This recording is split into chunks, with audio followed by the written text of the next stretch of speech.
All right, so what I'm going to talk about right now is your parking brake test. This is a mandatory test by the federal government. If you do not pass your parking brake test, you do not get your CDL.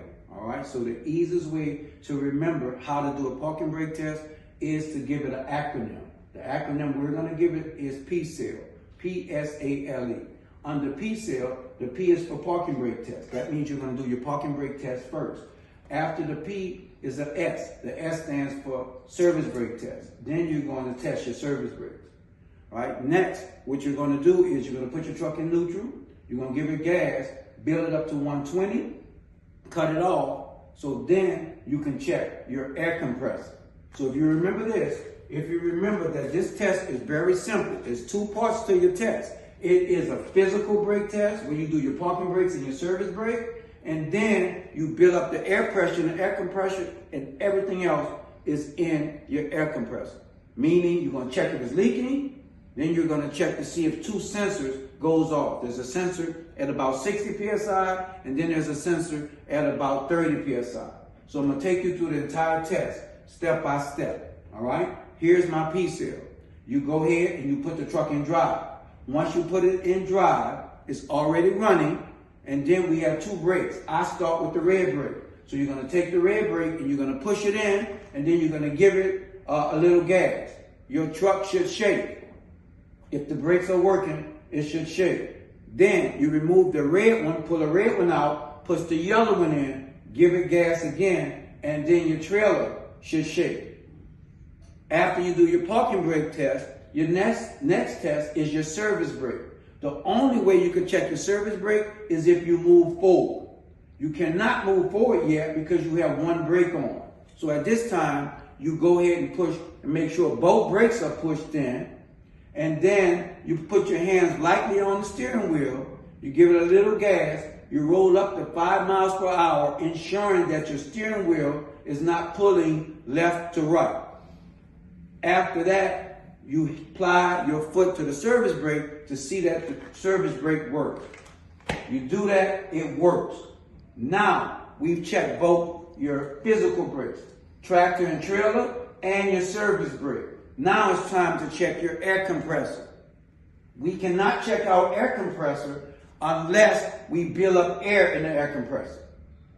So now what we're going to do is we're going to put the truck in neutral, give it gas, let it build up to about 120 PSI or better. And when it does that, now you can turn the truck off and then put it in auxiliary mode. The reason why we put it in auxiliary mode is for the needles to rise up so you can see if you're losing any PSI. Okay? To recap, we've done our physical brakes, we've done our tractor and trailer, we went forward, checked our service brake, both of those work. Now it's time to check our air compressor because the air compressor controls your brakes. Without the air compressor, air in the air compressor, you have no brakes. So the first thing the government wants you to see, does that air compressor leak? So the first test for the air compressor is a leak test.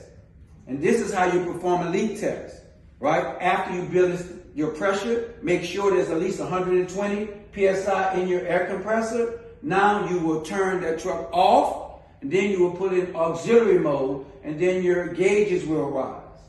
After that, you want to apply your foot to the brake for at least 60 seconds or 1 minute, and ensure that you do not lose more than 4 PSI in that 1 minute. So you apply it, you tell the examiner, I'm going to apply my foot to this brake for 60 seconds to ensure I do not lose more than 4 PSI. And then you can start counting, or the examiner, depends on what part of the country. I want you to count 1001, 1002, 1003, all the way to 60. When you get to 60, you tell him that in 60 seconds or 1 minute, I did not lose more than 4 PSI in the A truck or 3 PSI in the B truck. After you do what's called a leak test, your truck was not leaking. Now we have to see if the two sensors are working inside of your vehicle. This is how we're going to see if the sensors are working. The government required the people who make those air compressors to put two sensors in there for the driver. One is at 60 PSI and one is at 30 PSI. But right now, you have a full tank of 120 or better PSI. In order to check the sensor at 60, we have to fan the brakes down to take the air out to when it reaches 60 PSI. At 60 PSI, there's a sensor in there that's going to trigger and say there's a low air warning and buzzer will sound off. So once you pump the air out and it gets down to 60 PSI, your low air warning sensor comes off.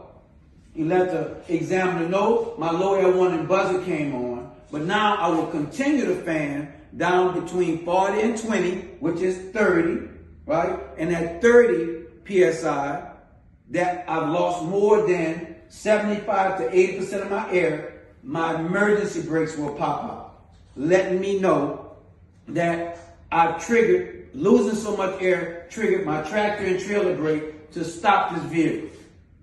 Summarize real quick. PSALE takes you to every part of your very important brake test. Right? The P, parking brake test, we performed that. The S, service brake test, when we went up about 5 miles per hour, holding the steering wheel lightly, and then pressing the service brake. Afterward, we built the air compressor back up to 120 or better, turned the truck off, then turned it on so the gauges could rise, and then we did a leak test by applying our foot to the brake for 60 seconds to ensure we do not lose more than 4 PSI. After that, we want to check the sensors at 60 and 20. So now you tell the examiner I will fan my brake down to 60 PSI. At that time, my low air warning and buzzer will go off. Afterwards, I will continue fanning down to between 40 and 20 PSI, and both of my emergency brakes will pop out. PSALE. You cannot go wrong if you follow each acronym. All right, thank you.